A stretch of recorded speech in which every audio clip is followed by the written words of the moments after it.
everyone. So, I am the father of Aliana RC. My name is Raymond Final. She has been diagnosed the sickness or disease biliary atresia. So, 2 days before going to India, ito po yung mga dadali namin para sa kanyang liver transplant. So, isa sa mga kailangan naming dalhin is yung mga documents. So, yung mga documents sinabi kung ano din dadalhin. So, isa na yung mga pictures namin, yung ikasal, kasama si baby. So, siguro kasi for liver donation, bawal kasi magbayad. So, just siguro as a proof na family talaga kami. Okay, so pinadala din yung mga 2x2 pictures namin. Ako, si baby, saka si Vernie. At the same time, kailangan din daw dalhin yung baby book ni baby. So, andito naka-record yung lahat ng vaccine. So, pinaspeed up actually yung vaccines niya kasi before transplant, hindi na siya pwede bigyan ng live vaccine. So, in-accelerate bigay yung mga live vaccines. Okay, so andito lahat yan. So, kailangan din yung document na to. So, at the same time, yung mga latest lab results ni baby, kailangan din daw po yan ibigay sa Apollo Hospital kung saan itatransplant si baby.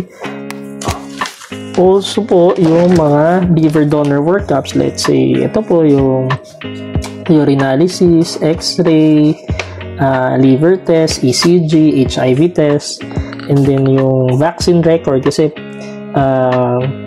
binaksinan po tayo 3 times sa Hepa B. Kay Nurse Diane po tayo nagpa-vaccine yan. So, pati po mga birth certificate namin, 3, ni Vernie, ni Baby Aliana RC, ako, and then at the same time yung marriage certificate. So, ayan po yung ilan lang sa mga documents na kailangan namin dalhin sa India para sa liver transplant ni baby. So, of course, magdadala rin kami ng mga damit namin. So, sabi nila mainit daw doon. So, more on mga t-shirts lang yung dala namin. Mga shorts.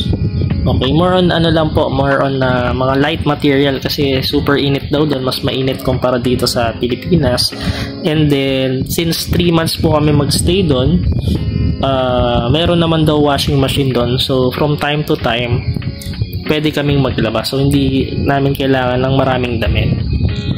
Of course, yung susunod, yung mga food, magdadala rin kami para habang siyempre hindi tayo sanay sa food doon sa India, lalo na ako, hindi kasi ako ma-explore sa mga pagkain. So, nagdala na tayo ng mga food like pita, hot choco, pansit canton, pero more on kay Vernie siguro to dahil as a liver donor para kay baby, hindi tayo masyado kakain ng processed food. So, ito, merong skyflakes, hot cake, champurrado.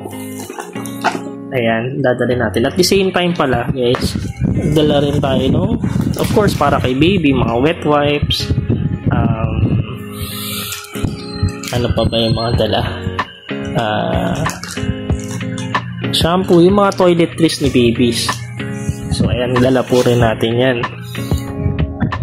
So, hindi rin natin pwedeng makalimutan yung mga vitamins ni baby. So, kailangan pa rin muna natin siya dalhin. Lalo na yung flight is hindi siya direct sa India. May layover kami sa Malaysia. So, ang dadalhin is kagaya nito, yung vitamin E ni baby.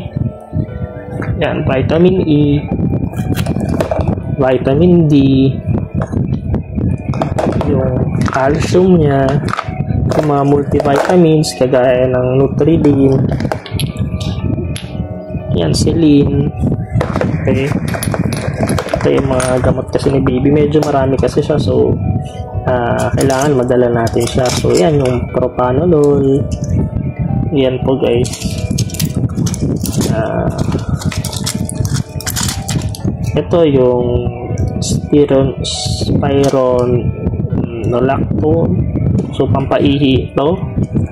And then yung vitamin K, ayan, so para sa hindi siya mag-bleed. Okay, so ayan yung mga kailangan din namin dalhin papunta sa India. At the same time, sabi din kasi nung kaibigan nung doktor, magdala rin kami ng mga vitamins. Okay, so para sa amin as a parents, para hindi rin kami magkasakit, like vitamin C, cetirizine, magdadala din kami ng Biogesic. And then sabi nung isa naming nakilala doon na common friend is karamihan daw doon pag bago sa India is nagkakaroon ng diarrhea. So in-advise niya kami na to bring Diatabs. Okay, kasi daw normally doon pag nagka-diarrhea, antibiotic agad. So sabi niya bumili kami ng Diatabs. So baka mag-adjust pa yung tiyan namin doon. So nagdala na rin kami.